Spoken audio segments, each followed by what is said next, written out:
and welcome to this Country on Stage program for the Netherlands. My name is Jason Palmer. I'm a journalist at The Economist.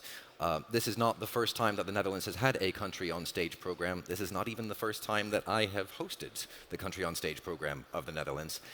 And I'm struck by how much what I've heard from and about the composites industry in the Netherlands is kind of aligned with this year's theme of sustainability. Very often the word circularity has come up. So it's an honor to be back here again. It's a delight to be back in person in Paris. This is how these things are done best. I want to just to run through how the session is going to work, but what we're going to learn through the course of this session is that the Dutch government recognizes composites as a key enabling technology. The chemistry, the high-tech systems, the materials sectors in the Netherlands are world-class. There are more than 200 Dutch companies working directly on composites, and we're going to hear about quite a lot of them. So the way the session works is we're going to have quite a lot of people on the stage. More people, in fact, than we have chairs for, so forgive us while we play a game of musical chairs. For each of the first 4 segments, there are going to be a sort of a pair of speakers, a presenter and an interlocutor, if you like. We'll hear a short presentation, we'll see a video, and then they're going to have a chat. In fact, we're all going to have a chat up here. We're going to run through, first we're going to meet CompositesNL, which is the industry body, the industry trade body, and then 3 pairs of presentations on maritime, aerospace, and automotive. Then, things get even more exciting, if you can bear it. We'll have the presentation of the final volume of a landmark series of books on lightweight design, and we're going to get an exciting announcement about which I'm not supposed to reveal too many details, but in truth, I don't know too many details myself about some government support. So, there's a lot to do. We need to get started. I need to call out a great many names so we can fill the stage. We'll meet them all individually as we progress through the program. But for the moment, may I call to the stage Tyra Ahmed, Willem Butker, Laurent Morel, Rudy Jurg, Arndt Offringa, Peter Bohr, Charles Seipkes, Jean-Pierre Heister.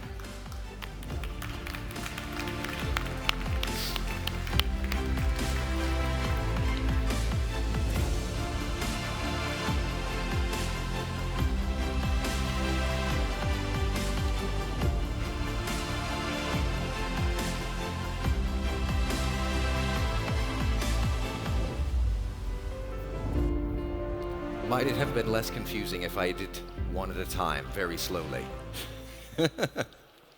There's just too much to get through. I wanted to get started.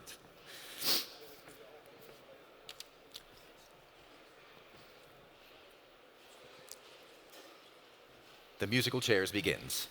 Very good. So to begin, as I said, we're going to meet CompositesNL.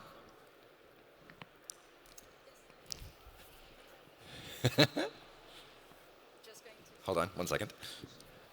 Right, very good. So, Tyra Ahmed and Willem Butker. Tyra is the chair of the board of CompositesNL, and Willem is the founder and director of innovation at NPSP. Introduce us to CompositesNL. Hello, everyone. Welcome. I'd like to kick off this session just by talking a little bit about composites in the Netherlands, what we do, and how we're able to do it. But first, CompositesNL, it's a trade association of the Netherlands, and what we do is what you would expect from a trade association. We lobby on behalf of our members, we encourage and facilitate networking, and we are also heavily involved in spreading of information and knowledge, and especially spreading spotlight on companies and the developments that are going on within our members. We have over 100 different members doing all kinds of innovative things. And if I want to say a few things about the Netherlands as a whole, it's a very large composite sector for a country of 16 million people. A few facts and figures. We have 120 composite companies and organizations. That translates to about 1,500 employees. and over 150 million euros of revenue per year, of which 90% is export. And in over 1 year of being involved in CompositesNL, I am constantly surprised and impressed by the number of new companies that are springing up doing, well, quite some interesting things. Sometimes it's a twist on current state of the art, and sometimes it's something completely new. There is a very high degree of knowledge, and it is a very, the Netherlands is known as being an innovative country, and in the composites world, it is no exception.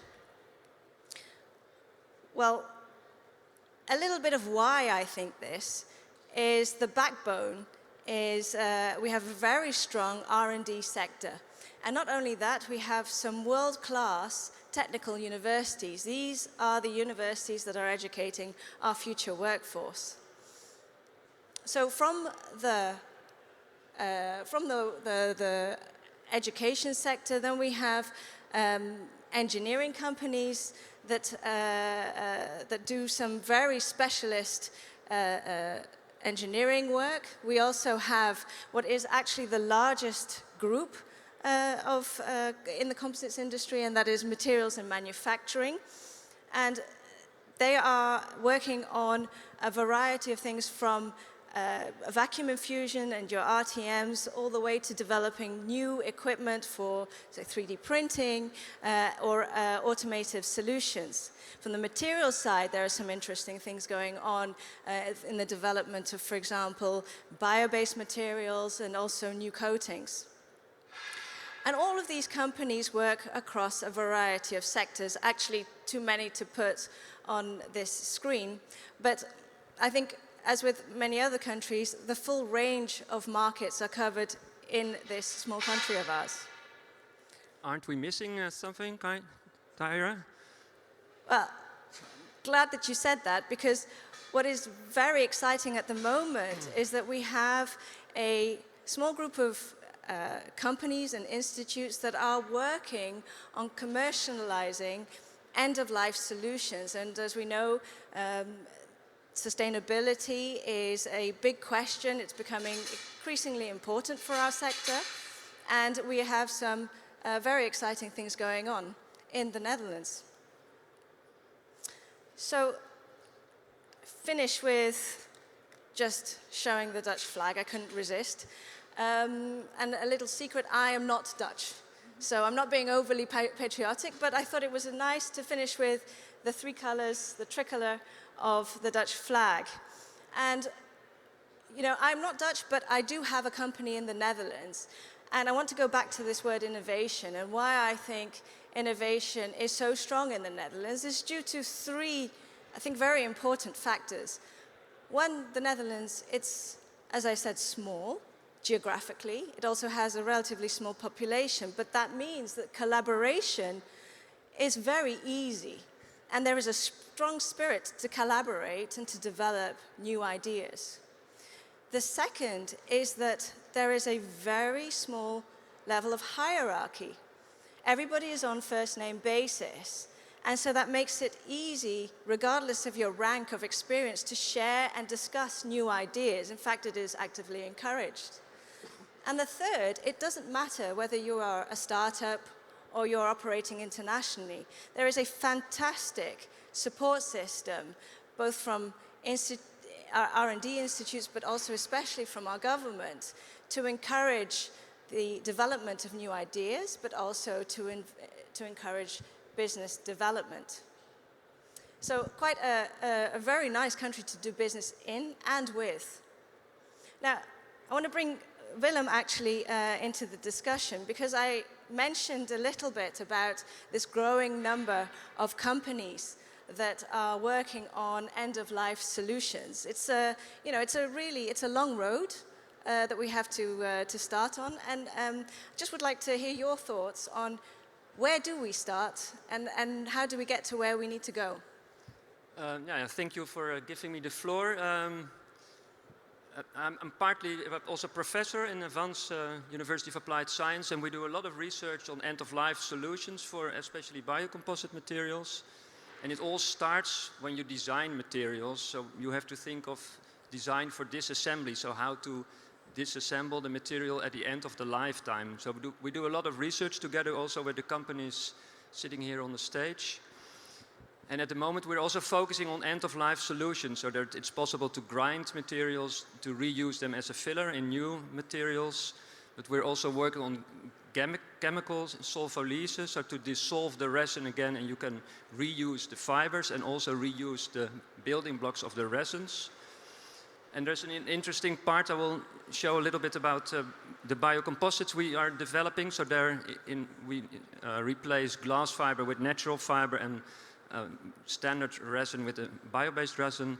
But then you're not in the technical cycle, but in the biological cycle, and it's possible to break down the composite material with fungi, mycelium, so microorganisms that normally eat tropical hardwood can also eat bio-based composite material. So we do research together with University of Utrecht and TU Delft, etc. But I think that's an interesting thing, but that's, as you explained, for the long term. So the coming 10, 20 years we will be working on this topic together with the whole industry to give this beautiful material or a group of materials a very good future. Well, now, Willem, I think it's a nice moment then perhaps to show the video that you have for us. And perhaps you can explain during the video of what it is that you do. Yeah, so is the video on the screen? Oh, yeah. We're a small company from the Netherlands. We're working already 20 years in biocomposite materials. So we had when we started a vision together with some people from Shell Chemicals to go to a fully bio-based future. I think the movie didn't start yet. Oh. Otherwise it gets too boring. We're located in Amsterdam. We're highly educated, so we're roughly 15 people working together with industry, production industry, but also with customers on the market side. We develop new materials, so replacing glass fiber with natural fibers. What you see at the moment is our lab in Amsterdam. And we make some sort of dough, and in the dough there is a fiber, there is a filler, and there is a resin. Here you can see it. And what we now are aiming to do is to replace those standard materials by bio-based and waste-based materials. So the glass fiber is replaced by reed fiber. Reed is incinerated from nature reserves in the Netherlands, so it's CO2 exhaust, but by introducing it in the material, you store, in fact, CO2 in your composite material. Then for the filler, it's normally calcium carbonate, but we use a waste, and it's calcium carbonate from the drinking water companies. So we have hard water in the Netherlands and in Germany, and drinking waters take that out, and we use that, grind it together with resins. And there's a lot going on bio-based resin development. You can see it also here on the market. And that's really the topic for the future, to go to bio-based resins. So you can work with seeds of plants, but also with bacteria. We're doing in the lab now fully 100% on sewer-based composite materials with good mechanical properties. Not as good as we hope, so we have to do some R&D, but I think it's an interesting way to go on. You can press the plates in a few minutes. That's just like the standard way of producing them. And then we can make traffic signs. That will be the rest of the movie. But this is bio-based, but it's not circular.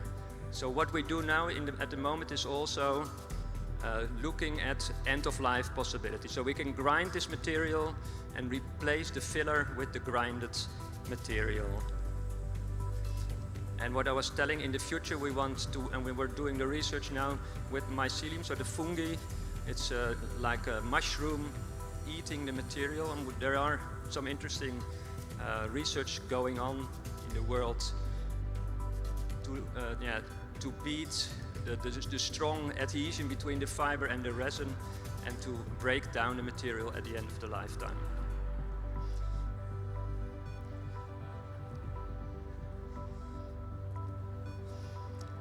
No, I think that's the end of your video. Thank you, Willem.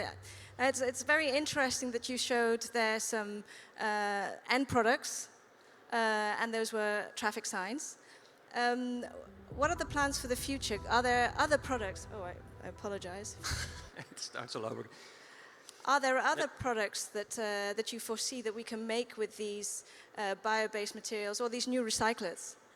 Yeah, the traffic signs, it sounds a little bit, how do you call it, childish if you compare it to all the beautiful airplanes and windmill blades, etc. It's a simple product, so it's good to start simple. And in fact, what everybody here is doing to try to beat aluminium, because aluminium has an extremely high CO2 footprint, so it's very bad for the environment. And at this moment, we can beat the aluminium traffic signs on sustainability easily, and on functionality for lifetime expectancy easily, and on price, it's roughly the same price. We're happy that aluminium prices are raising. But as we are doing research and try to get higher mechanical properties, we can go from this simple product to more and more tougher products. So we have a very beautiful bench on the market at the moment, and we're looking at more and more options. And my own vision is that for the transport industry, because the natural fibers tend to be lighter than glass fiber. For transport industry, I think there's a nice future, but we have to fulfill properties, and it's also, it's a tough way, but that's, I think, the road we have to go to. Okay, and I'm quite interested to know, is there something that the industry can do to help this end-of-life scenario, to help you? Yeah, end of life and also beginning of life. So because we are small, we work together with production companies and we work together with the market. And we all have the same problem. We have to get a good possibility for end of life. So we are working together already, but I think it would be good to work more together on this topic. And I think the Netherlands is pretty good in thinking about and doing research on end-of-life possibilities. And the government is helping at the moment already with a lot of subsidies. And I think the Dutch Groeifonds project, there is also sustainability is an important part. So I think, we're pretty good on track. One thing, what would be good if that the government take their role also as a buyer of sustainable materials. And that's already a vision of the government for a long time, and it's stuck because of practical problems all the time. But that would be great if we really can have a little market to start with and to learn also from entering with these new materials that are sustainable on the market. So a little bit more support from the government, and I hear you calling out to if anybody is interested in this product or in developing this product further, working together, then of course you could take up contact with Willem after this session. Very welcome to do so. Now I think with the time that we have left, it's a good moment to wrap it up. And Jason, I give the floor again to you. I fear that we might run out of time at the end, so just for the sake of asking, is there anyone who has a pressing question in the audience at this stage? Or in fact, is there anyone on the stage who wants to comment on what we've heard, the sort of making the general case? No? Everyone very shy this morning? We're going to have to get past that shyness before this is over. Right, Tyra, Willem, thank you very much. Let us start the game again on musical chairs. But for the moment, can we thank Tyra and Willem?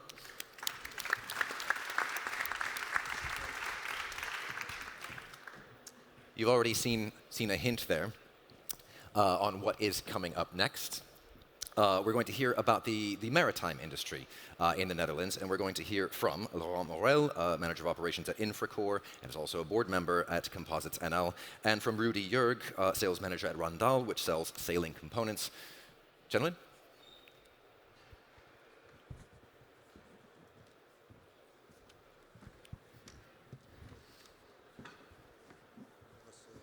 Good morning. I'm Laurent Morel. Rudy? Good morning, I'm Rudy Jurg, Sales Manager at Rondal. Let me see. Yes. So we will present the maritime platform. Rudy is representing, I would say, the leisure part of the maritime sector, and I'm more in the workboats, heavy-duty shipping applications. The Dutch Network for Lightweight Applications at Sea, that's a partnership between CompositesNL and Netherlands Maritime Technology. So Netherlands Maritime Technology is representing all the maritime players. CompositesNL, obviously the Dutch Composite Association. And we also have a partnership with the European Network for Lightweight Applications at Sea, which is called ELAS. And just to give you an idea, ELAS already counts 500 members coming from 23 countries. So it's becoming a powerhouse. So the Dutch Network for Lightweight Applications at Sea, it comes from a partnership born out of shared goals. So again, it's a cooperation between NMT and CompositesNL. To make things clear, 40% of CompositesNL members are active players in the maritime and offshore fields. So as you might know, the Netherlands is quite a shipbuilding nation. And the Dutch shipbuilding innovation is well known. So think of mega yachts. They are really the top players in the world. The ambition of this cooperation between CompositesNL and NMT is a bold one, but it's a realistic one. So we want to deliver the first SOLAS-approved composite ship in the world. So SOLAS is an ocean-going ship. So the first ocean-going ship made out of composites will be, let's be bold today, will be a Dutch one.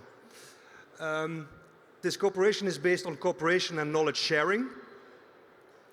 And we want to play a very proactive role, advisory role, towards the rule makers, and I would say especially the Dutch flag state. And lobby. That's what we all have to do here together so that we make things happen. Just to give you a small impression of how it works in practice, you have projects which are being run, and they are disseminated to the members of both Netherlands Maritime Technology and CompositesNL. So we share knowledge amongst each other, and we pass it through to all the instances, whether it's International Maritime Organization, the Dutch flag state, the rules and regulatory bodies, and so forth. So we want to have everybody informed and involved. This is a very important step. The Dutch government has released a maritime master plan, which again is very ambitious because by 2030, 30 Dutch ships should be delivered fully emission-free. And again, to highlight the Dutch nation, 680,000 jobs are involved, with an annual turnover of 72 billion euros a year. And this Green Deal for shipping, inland shipping, sea shipping and ports is active since 2019. You see some financial figures there, which are means that are made available to make this ambitious goal achievable. So again, 30 emission-free ships by 2030. So that's tomorrow. And how will these goals be achieved? You see some topics like alternative fuels and smart and digital shipping, but nowhere specifically named alternative construction materials. But in my humble opinion, there's no magic solution to meet these emission-free shipping goals. You should use all possible means available, and one of them is definitely composites. Both for weight reduction, efficiency gains, modular shipping design and production, and so forth. We could spend days talking about the possibilities with composites in that sense. 15 minutes. Yes, thank you. And just to show you some of the players in the Dutch market, this is Wabo delivering ships, doors, hatches. and so forth. You have Wabo again delivering composite superstructures for yachts. You have Rondal, which is a company Rudy is working on, delivering the world's largest composite rudders and very high-end niche applications in the leisure market. Damen delivering water buses. You have here Infracore company who delivered or actually gained approval in principle on the world's largest composite rudder flap in the world for the largest container ships. Curveworks, which offers a solution for toolless manufacturing of large composite structures. Solico engineering company. This is a composite rudder, a composite propeller for Minehunter. So they have been sailing for years. Netcam, active in the molds, and they made a shift from thermoset to thermoplastic so they could be recyclable and more environment friendly. This is an amazing new company. You order a ship with your tablet, and 2 days later it's printed for less than 15,000 euros. And this is a recently ended composite research project under the Horizon 2020 umbrella. And one of the things that was done there is a full 85-meter offshore patrol vessel, which was tested, produced, and validated, ready for approval in principle by classification societies. And if I'm not mistaken, there's a movie just showing briefly some of the highlights of that project.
Sorry.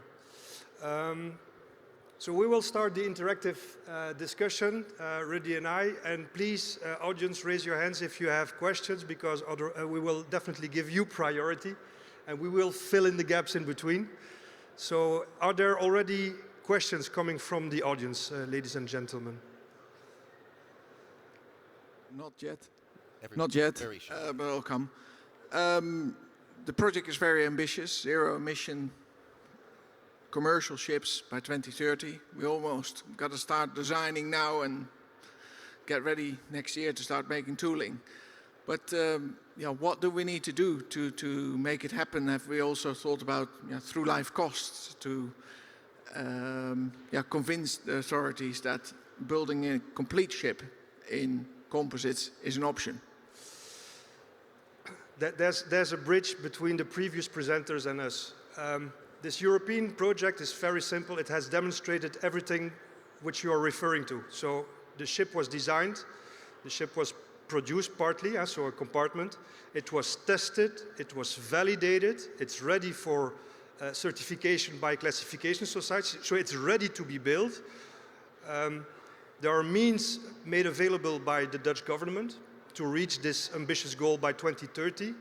What is missing now is a proactive flag state and I would say a customer or a framework which is ready to take partly or entirely the liability, the risk. So it's ready to be made. Everything is there. The knowledge is there. The facilities are there. The only thing which is missing is actually a permission to do so. Well, we already see in the luxury yacht sector in the Netherlands on larger super yachts that composites are incorporated more and more. Radar towers, decks, especially the components above deck, that they're becoming more and more prevalent in being built in composites. Maybe in the commercial sector we can also start there with bulkheads, deck hatches, cranes on large ship. Absolutely, and according to my information, things are evolving in that way. So I know that there are current projects envisaging composite twin decks, hatch covers, separation bulkheads on board of commercial ships. So it will be done. If it's not this year, it will be next year. Also, there's a guideline active on the national level allowing ship elements to be installed, so everything is there. So why is it not happening? That's for me still after 16 years of being active in this maritime sector, is because you need an incredible mix of having a client wanting to have it, a flag state supporting it, a shipyard main supplier daring to do it, a subcontractor willing to take the full liability to deliver it.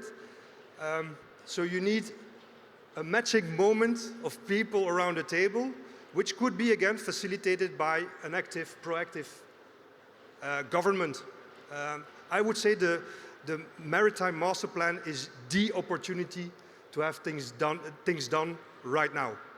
Absolutely, build it fully in composites, not just a small structure. We already obviously see offshore wind supply vessels in the Netherlands being built in composites, quite large structures there already.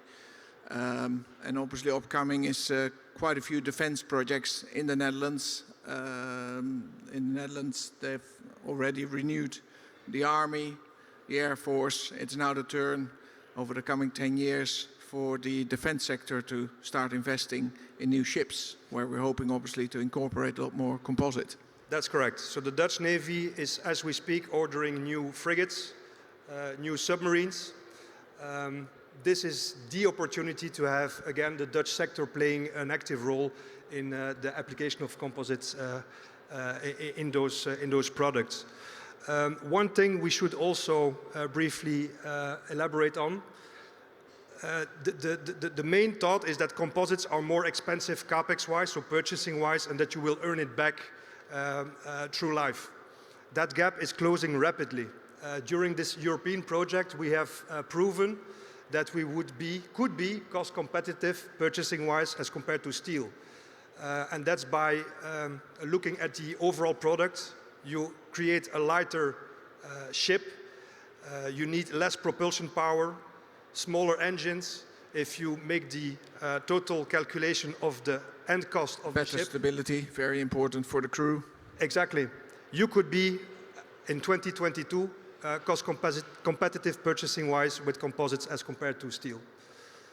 Yeah, on the defense sector, I know that a lot of Dutch composite companies are working with TNO, the Dutch Research Institute, and NLR, which is the Dutch Aerospace Laboratory, on looking at composites in fire, in ballistics. So there's a lot of activity already happening there. So come to Holland if you need something in composite. That's absolutely true. And what you see now is the next big step is the industrialization of the composite production. So the perception is it's a lot of manual labor. You need a lot of manpower.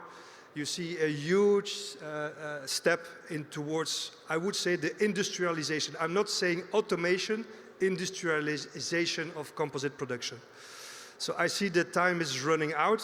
Last chance to ask a question from the audience. Come on, guys. Yes, we have a question. Yes, hi, hello. I'm Louise de Laat from the Netherlands as well. I'm studying at the Technical University of Eindhoven and I'm part of the student team at JEC Motive. We develop cars and we claim to create this year a car that is CO2 neutral. And we found it a very tough task. So yeah, I'm very happy and pleased to see that your target is to be zero emission in 2030. But I really would like to know more about how are you going to reach this target and how are you going to calculate it within your target. You have companies specialized in calculation, so the life cycle cost assessment, the emission, that can all be calculated. There are companies professionally active in that field. I could give you the information of those players. Again, as the previous presenter said, there are material choices to be made. And again, we are talking about zero-emission ships. Composites play a role in it, but we are not the solution. There are many solutions which should be combined to reach that goal. Yeah. And also it will in be the same energy with cars. consumption, ships are going to travel on batteries or? Well, there's a lot of research going on in wind propulsion for commercial ships. I don't think there's a day you can open LinkedIn and there's another idea out there. There's some very active players. We as a company are also looking at wind as a way of propulsing motor yachts. So as an assistance to reduce fuel consumption. And in the luxury sector in which I work, owners are becoming very aware of the carbon footprint. So yeah, they absolutely, hydrogen propulsion, lighter structures very much comes into play. But also at the build process that we use biocomposites or bio resins or even going back to tooling to reduce our tooling costs by working with companies like Curveworks. Okay, great. Thank you very much. Thank you. Good. At last, a question from the audience. Think of some more. Laurent, Rudy, thank you very much indeed. Thank you. I hope that we'll be able to save some time for more questions before we sort of dismiss all of our speakers off the stage. But for the moment, we're going to sort of continue to progress sector by sector and move on to the aviation and aerospace industries. And for that, we're going to hear from Arndt Offringa, Director of the Global Tech Center Netherlands at GKN Aerospace, and Peter Boer, Head of New Technology at Collins Aerospace. Gentlemen. Thank you.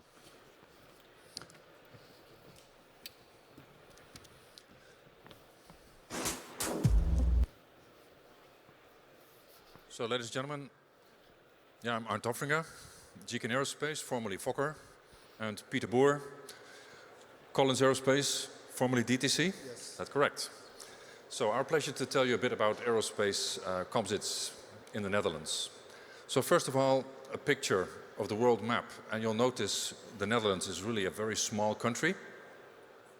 So, if you're limited in size, the wise thing to do is to have a very strong focus, and when you have that focus, to really excel in that area. And I have some examples which you'll probably recognize that we are quite famous for, where this focus has helped. But if we look at composites, there is an area where we have focused as a country for tens of years already, and we do have a position, and it's a recognized position, recognized by the market, our customers, and our peers. And this position is thermoplastic composites, a material that appeared in the 1980s. But in the Netherlands, we have universities, institutes, small companies, large companies that have all been banding together to work in this area. And then our government has supported us very well with supported funding. So we have materials development, automation of the production process, tools, innovative designs, and then the manufacture of materials, the manufacture of parts, but also the manufacture of assembled, very complex parts with a lot of added value. And then finally, recycling, so the end of life becoming very important. And there's also maintenance, So the Dutch Composites Maintenance Center will open later this month in the Netherlands, specializing on composites maintenance. And our ecosystem looks like this. So the Netherlands from north to south with the universities, the knowledge centers, the SME, the smaller companies, larger companies, and also our funding bodies. The funding bodies are several ministries at a national level, and then also the regions from south to north. They get together and they support us with regional projects, which is very effective. So our collaboration within co-funded projects is regional, national, but also at a European level. So we are strong partners in the Clean Sky project, currently Clean Sky 2. So there are several parts on display at the show today. And also Clean Aviation is now coming. So a few examples at a European level, Clean Sky 2 project called Stunning, which is a very impressive 8-meter fuselage with Airbus as the prime customer.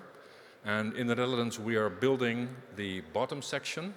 The top section is being built in other parts of Europe. And part of this demonstrator can be seen at the Mobility Planet here on the show today. Then at a national level, since the end of last year, our government, Ministry of Economic Affairs, have made money available because of the COVID pandemic to support industry to survive. And this is very good. So, for example, we have a multi-year project now starting with 10 partners in the area of thermoplastics for sustainable aviation. And this is looking at the airframers, large and small, but also at the new market, which is now emerging, of urban air mobility. And urban air mobility is where our aerospace technology meets automotive. So these companies, they claim there will be thousands of these aircraft built each year. It remains to be seen, but it is the challenge. And there are companies like Hyundai and Toyota and Honda that are involved. And these are the automotive companies, and they are putting their experience together with us to create this new technology. In the Mobility Fund, we also have a project on hydrogen, very hot topic. And hydrogen storage in an aircraft, like Airbus, for example, has announced. There will be hydrogen-powered planes. We have to develop the hydrogen tanks, and you can do that in aluminium, but of course weight can be an issue. So we're going to be developing a composite tank, looking at thermoset composites and thermoplastics. But these tanks work with cryogenic hydrogen, which is extremely cold, so it's a big technological challenge. And this project is led by Toray Advanced Composites. And then finally, at a regional level, an example is a project that is currently ongoing to start manufacturing large and more complex parts outside of an autoclave. Today, we use autoclaves for large components. They consume a lot of energy, so we want to become greener. So we need reduced process times with less energy and also less auxiliary materials during the production cycle. And the production itself starts with the material being cut, being laid up, being shaped, being consolidated. And we have an animation to show you, a 2-minute animation of this production process. The production of these parts is done at very high speeds, so it is very well suited for products that are used in large numbers or for aircraft that are produced in very large numbers. So.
So this was an introduction of an area where the Netherlands is strong in composites.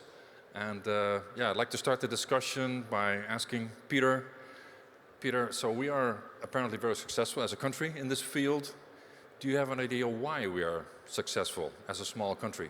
Well, yes, a few factors were mentioned already by Tyra, and I think it's a good education system.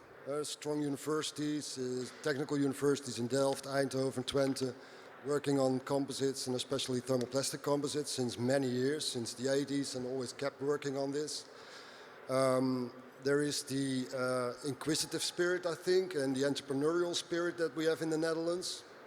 What was also mentioned is a very low level of hierarchy, or maybe even sometimes anti-authoritarian kind of spirit. So if somebody says no, Dutch people said, well, maybe yes, and let's prove it can be done. So we don't take no for an answer. And then, yeah, especially I think this continuous level that we've put in the research and keep working on it. And you are one of the best examples, maybe. You've been working with thermoplastic composites for like 30 years or maybe even more.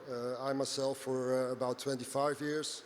And a lot of companies in the 80s and 90s were working on thermoplastic composites, but got out again because it didn't grow fast enough. And in the Netherlands, a lot of companies kept working on it. So Toray, on the materials side, was the real pioneer in thermoplastic composites for aerospace. JEC and Fokker is a real pioneer on getting these structures first on secondary parts and then also on primary flying structures. DTC, what we have been doing was also thermoplastic parts, and we were the first ones to work with Boeing and in the 90s. And it's also growing, and we are on Airbus and Boeing planes. There are companies like Airborne working on the automation, and I'm probably forgetting a few now. KVE for the welding, induction welding of parts together, tool makers. So yeah, there's a whole ecosystem, and there's a lot of collaboration ongoing. So JEC and Fokker and Collins Aerospace, we are competitors at some points, but we also cooperate, not only in R&D projects, but also commercially. You're a customer of ours, so we supply parts which go into your products. So there's a very strong level of cooperation. I think that's really what puts us in a good position. And maybe to add, so as you know, the Netherlands is a very low country, so we are below sea level partially. So we have to collaborate to survive, and that means it's a country based on consensus and collaboration, and that really helps us. And then also not to forget our government. Our government has supported us for many, many years, for tens of years, and that's important to have a continuous collaboration and support. Yeah, absolutely. So, absolutely. Yeah. Okay. Yes. Are there any questions from the audience? Anyone? For my part, I'm just curious as to why we've heard a lot of reasons why the Dutch composites industry is so successful in a general sense. I'm interested to hear that insistence is one of them. Won't take no for an answer. That certainly seems to work well. Why so specifically successful do you think in aviation aerospace? Well, so maybe not so much aviation, but we are successful in a new area of technology, which is this thermoplastic composites. This emerged in the late 1980s. And I guess it was our inquisitive spirit that led us to try this new road. And even when we had a downturn in the industry in the 1990s, in an economic crisis, we kept investing. And when the crisis was over, we were able to grow as a group. So, yes. Fair enough. Anyone from the panel who wants to dig into this further? Haven't got you guys to speak much. Come on. Let's pick this apart. Show us some Dutch insistence. No? Right, one last call from the audience then. Anyone have any questions further? Yes. One moment while the mic comes to you. Good morning. Dave Vankovich from Northrop Grumman. I've recently seen some work done out of a research institution out of Germany specializing in aerospace structures. And they have some pretty impressive examples using resistance welding of thermoplastics to create structural composites. What are your thoughts on their process, and do you have any thoughts on the process, and how does it compete with maybe your induction welding techniques or your resistance welding techniques? Thank you for the question. And so, I think Arndt is one of the specialists in welding of composites.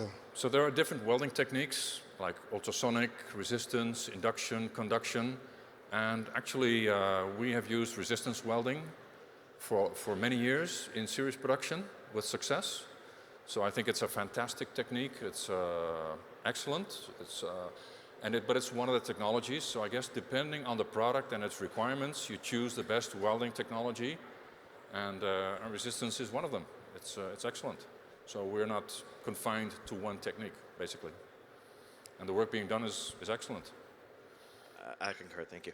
Yep. Please. So I have a question. Arndt, in your video, Yes. come over here, you showed very quickly that there were some trimming waste that was going to be then further used in other, I guess, processes. Could you maybe elaborate on how that works and what that is? Yeah, that's a good question, Tahira. So one of the ways to do it is to regrind this waste into small pieces, to mix it partially with some virgin polymer, and then to stamp form, to compression mold new parts. And these parts will have reduced properties, but they will be new products. So then we have zero material waste, basically. And do you have to plan that in your engineering phase, that there will be this excess so that you can have enough to make a new part with it? Yes. So you think already in advance? Yes, that's correct. Yeah. And at the show, I've seen an example also of a company making bicycle rims, and the waste from the production of the bicycle rims is used to make the spanners for you to fix your tire. So that's an excellent example. But for us, for example, access hatches, doors can be manufactured from the waste of the manufacture of the larger components. Yes. Interesting, thank you. And it's one of the big advantages of thermoplastic composites, really. It's something we've been saying for like 25 years, but it was always a bit like a gimmick. Yeah, it can be recycled. But since a couple of years, it's really a real topic where everybody's working on, and everyone in the composites industry is thinking about sustainability, working on solutions. Yeah, and we with thermoplastic composites have a big advantage there because it can be reused, it can be reheated and reprocessed. So. Right. Afraid we're out of time, but Arndt, Peter, thank you very much indeed. Right, musical chairs, microphones, very good. Okay, moving on, sector by sector as promised, moving on now to automotive. And for that we're going to hear from Chard Seipkes and Jean-Pierre Heister. Chard is the Chief Technology Officer of Ebusco, which was a JEC Innovation Award winner in 2021, I should note. As Jean-Pierre, Program Manager at RAI. Aha, the clicker. I knew I would forget something. Thank you. Gentlemen. Thank you very much. My name is Jean-Pierre Heister. I'm Program Manager at the Royal Dutch RAI Association. We are a cluster organization for the Dutch automotive industry.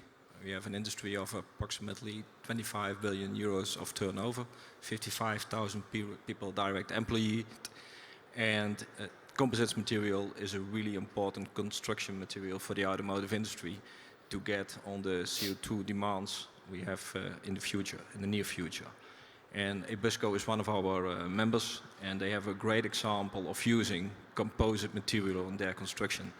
And Chad will give you an impressive presentation about this material using in one of the most impressive mobility devices I have seen the last years. Chad, sure. Okay, Jean-Pierre, thank you very much. My name is Chad Seipkes. I'm CTO of Ebusco, and I will take you along a little ride of the design of our ultralight bus. Actually, we all start first with the thought that we want to go to zero emission, we want to have sustainability, we want to reduce our consumption, we want to increase our lifespan. That's obvious for everybody. However, at the same time, we do not produce a lot of green energy yet. Electricity worldwide is 5% green against all the other, say, ways we produce electric energy. Sustainability in fibers and resins, if you would like to go to composites, is not solved yet. Batteries, there's chemistry in batteries, there's materials that we use that are not so sustainable. So then, should we wait until the electricity is green? Should we wait until all the composite materials are recyclable? Should we wait until all the battery technology is solved before we make the jump to actually introduce this and actually make the big jump in our daily consumption? We didn't think so. So we've designed an ultralight city bus, full electric, and I will show you some of the benefits of this bus. By the way, we received the JEC award last year for the design of this bus. It's an ultralight bus, fully electric driver cabin, extra width between the wheels. So it's not only just a very light bus, it is a light bus that has a fully flat floor from front to back. Fully flat, no obstacles when you get into the bus, nothing. All batteries are in the floor, so you have an ultralight center of gravity, which means for the driver, he has a much more drivable bus. He has a lighter bus, so it's also easier to brake the bus. So from a safety point of view, it's better. From getting in and out of the bus, it's better. And obviously, because we have nothing on the roof, we have all the batteries in the floor, we have an open roof. So we can actually introduce a panoramic window. So as a passenger, you wouldn't care what technology is used, but you do have the comfort of an ultralight and very obtainable and very viewable bus. So this is how we actually designed the bus, not for ourselves to make the most money, but to actually make sure that the passenger has maximum comfort, the driver has maximum safety, and the operator has the lowest cost of operation. And if you really, really do that, you do get a better product that's actually also automatically sustainable. That's funny. If you really listen to your customer, you actually make a sustainable product.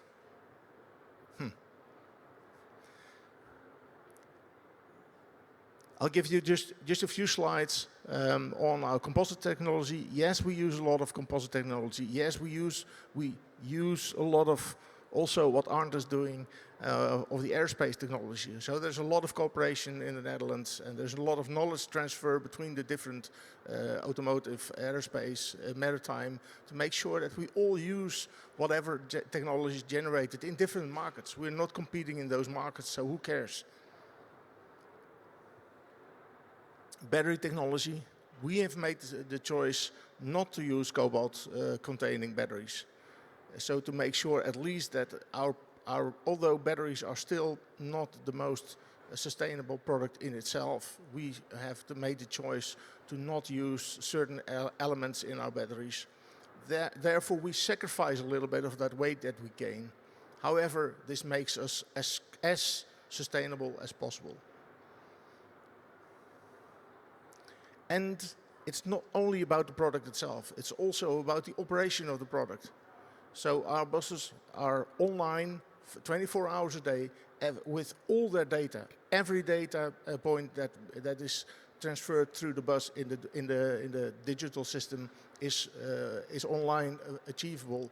Therefore, we can see what's happening with our buses. We can plan scheduled maintenance, but we can also support our operators in the optimal routing and the optimal way they operate the bus. Therefore, also again, saving additional energy, making more range, and therefore reducing cost.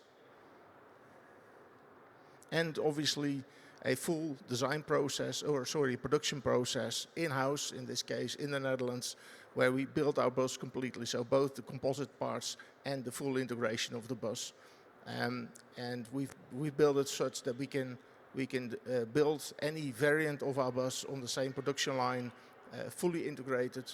And the next steps in this new process that we're setting up at this moment are also to an aim to be zero emission eventually and reduce waste.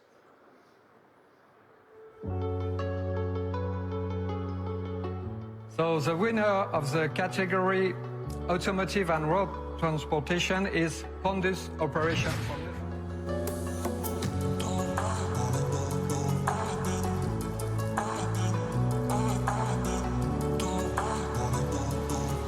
De winnaar van de Automotive Innovation Award in de categorie Technology is Ebusco 3.0.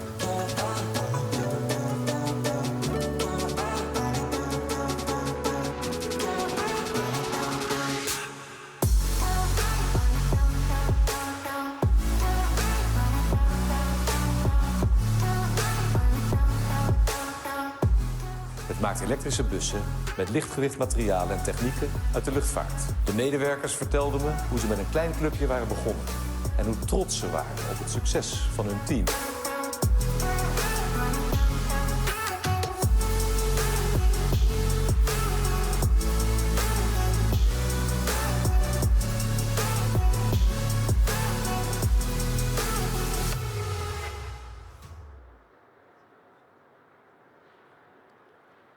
Zero emission is a choice, nothing else. Thank you.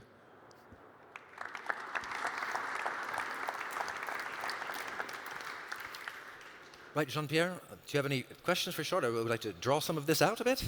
What about that, emissions as a choice? Maybe the audience, but I have always questions, you know, Chad, huh? Let's first give the audience a chance.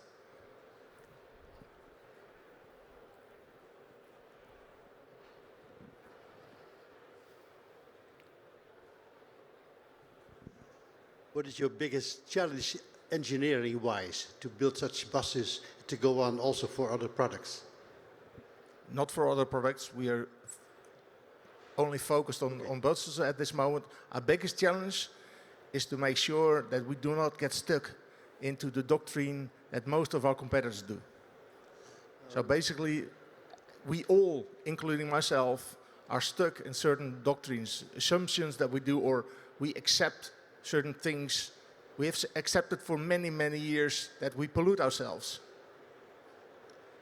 And to step out of that and really design and really be free in your mind to design and make the choices you have to make to get this product on the market is the biggest challenge. It's not so much the technology itself, it's daring to make that step and to free up your mind to do that. We speak later. What's an example of that, though? What do you think is a doctrine that is limiting in this? Things you need to forget about in order to succeed. Very simple example, I used that on Monday as well. We have made the choice, we accept the fact that we transport ships full of oil over the world. So we transport energy over the world, while the energy comes to us for free. Why do we get stuck in that doctrine? Why is that acceptable for everybody? We should just basically throw out everybody that ships oil and actually make that step. But we have to make that step. If we don't make that step, it's not going to happen. Anyone else? Come on, guys. We were just getting going places. Oh, yes.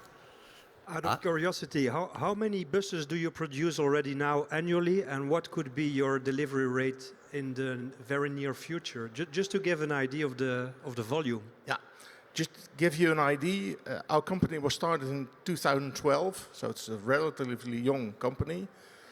We have two lines of buses. One is a traditional fully electric bus, which we have delivered. There's around 450 buses on the road at this moment within the 10 years that we exist.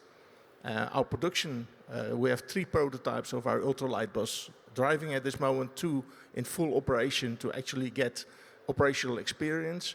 And currently the production is set up, and the first buses are rolling through production. So by the end of this year, we should have delivered around 100.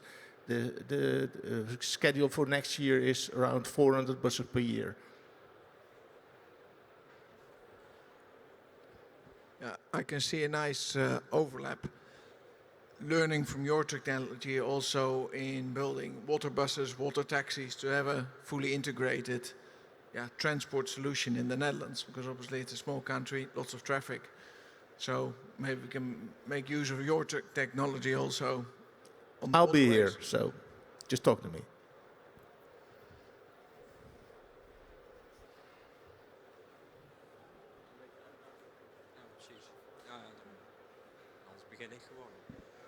Thank you. Thank you for this very nice story. We have in the Netherlands also this great young company, Lightyear, that makes very, very light cars, but fully solar. Are you considering putting one day solar panels on your buses? Lightyear actually sits about 15 kilometers from where we are, and we are in very close contact with Lightyear. We are, as one of our research programs, we are putting a solar panel on our bus, a Lightyear solar panel on our bus.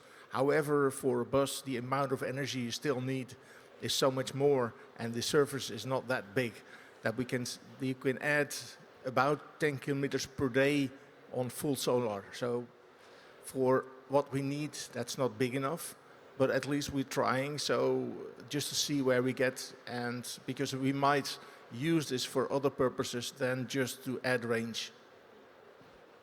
Thank you. Anything further? Jean-Pierre, did you have? I have a question. In principle, to all of you, producing buses, producing boats, airplanes, or parts of airplanes. We are talking about zero emission during lifetime, electric bus, hydrogen powered or propulsion. Are you also investing in a zero emission production?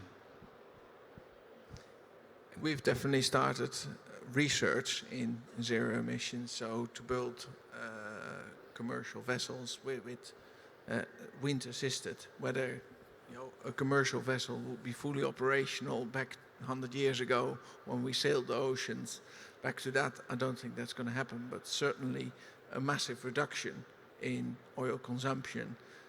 All the major shipping companies are now all looking at that area of adding wind propulsion to their vessels. So it's definitely very active, but also in the leisure industry.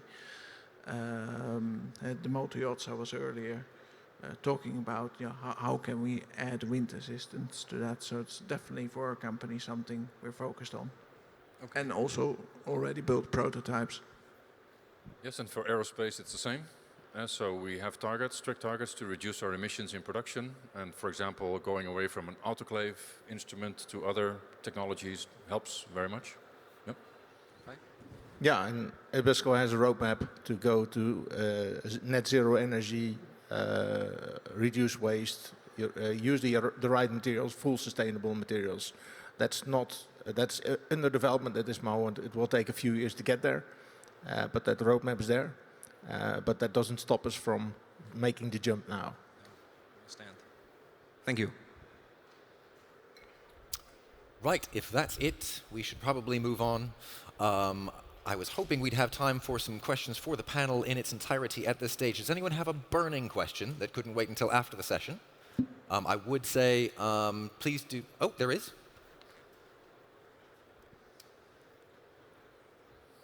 Sorry, I can't see quite that far back. Yeah, good day. This is Marty Knecht of DCMC. Thank you for your good presentation on the products you're making.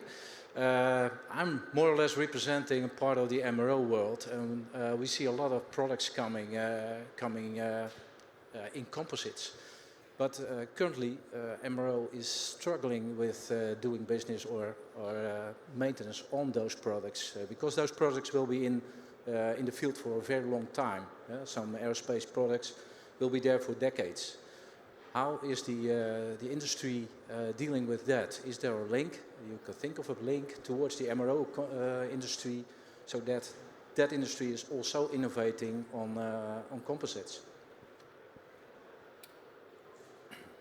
Anybody wants to answer? Well, yeah, maybe it's very good to point out that DCMC is opening later this month, a center specializing in composites maintenance and repair. So today there are limited repair technologies for composites, and there's really a need for much more repair.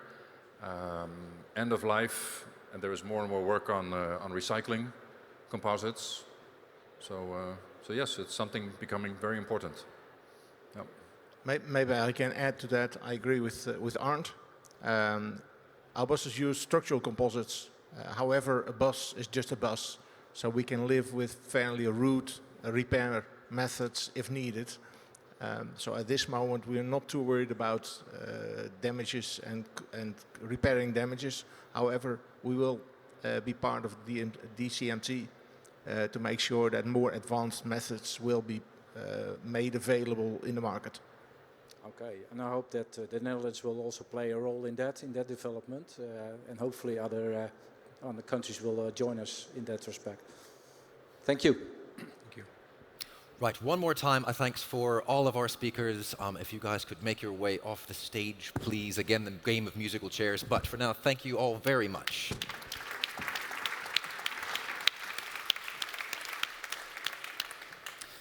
Right, so have to move swiftly along to more exciting things for us. We've heard a lot about the Dutch ecosystem. How are we going to absorb some of that knowledge? I have just the book for you. For the moment, may I call to the stage a couple of authors of the book, Adrian Boykers and Ed van Hint, please. It's the third and final installment of a landmark series on designing lightness. Now, I know you didn't want to handle a microphone, so if you want to come to the podium, perhaps that's easier. I was told I might get beaten with a microphone if I gave him one. Just briefly, before you hand that over, I just wanted to ask you, tell me about this book. How did this come about, and what is it you're holding?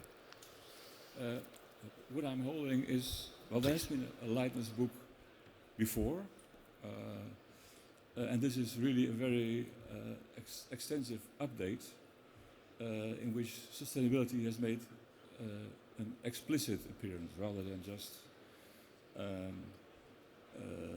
something that was taken for granted. And the main focus of the book is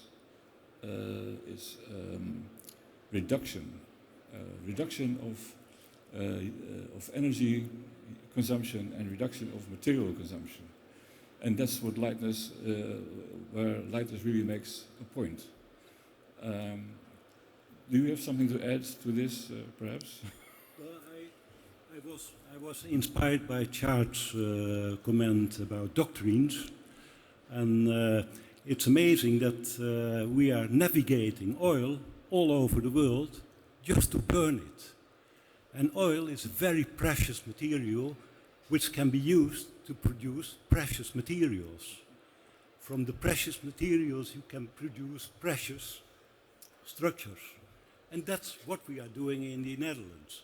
So I think one of the most important things of the books, lightness, is breaking through doctrines, or to overcome the borders between the guilds, the tribes of steel making and producing, aluminium making and producing, and structures of it, and composites. They all fight each other, and in fact, by reading the book, by the way, lightness was a self-fulfilling prophecy. What you heard this morning was already predicted and mentioned in lightness. Well, this book will be a prediction for the near future, and all entrepreneurs, R&D people who are working on lightweight structures, because lightweight is a generic term to reduce energy emission, and the use of materials, you have to read this book first and then start to think about your research and development. There is one person who should read this book first, though, if I might call to the stage. Jeroen Heijs from the Netherlands Ministry of Economic Affairs. Ah, there you are. Please do come up.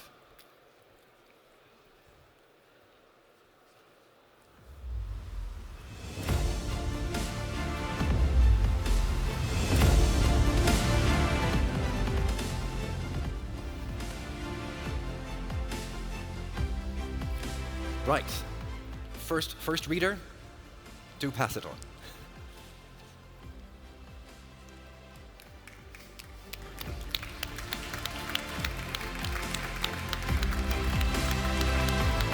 The Ministry for Economic Affairs has somewhat bankrolled this landmark series of books, and it's not just. I mean, it's a design handbook. There's a history. There's the philosophy, if you like, of lightness. Would you like to say a few words about what it means to you? Very important that the funding was done by CompositesNL, Bouke, Joost, very many thanks for that. And of course, the most important part of the chain of funding was economic affairs. So we have to thank them for that. Thank you very much. Well, thank you very much. It's an impressive book, and I will certainly read it. Not only because I financed it, but also because I'm very interested in it, of course. Well, I don't think how you look at this presentation this morning, but I found it very impressive, this overview over everything that has been done in the Netherlands on composites. This is not overnight, as you told, and several speakers told. The success is not overnight. It is a result of an investment in some 30 years of R&D and also collaboration between R&D institutes, technical universities and companies, of course. And it's been a long way, but I think now we saw a lot of applications and results of all these long development tracks.